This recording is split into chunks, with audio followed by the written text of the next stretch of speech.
the kingdom, the impressive setting of this kingdom. 1 Kings chapter 10, beginning in verse 14.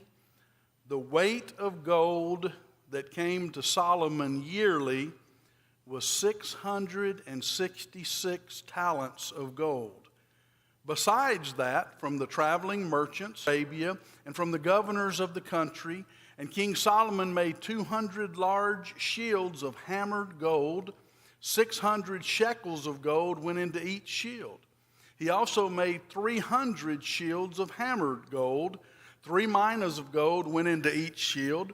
The king put them in the house of the forest of Lebanon. Moreover, the king made a great throne of ivory, every throne that's overlaid in gold.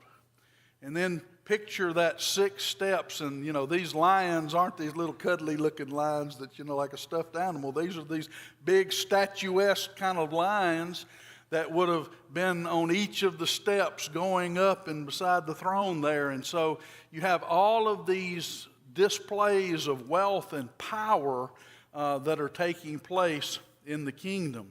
And then all of his drinking vessels were made of gold. And so you stop and think about when the time comes that the temple, and you think about those nations that raided Jerusalem and they took away the wealth of the temple, it wasn't just the wealth of the temple, it would have been all of this kind of wealth that was still left or whatever hadn't been plundered before of that kind of wealth. And so when we think the nation falls and when Jerusalem falls, and so when we think the nation falls and when Jerusalem falls, you think about the transition from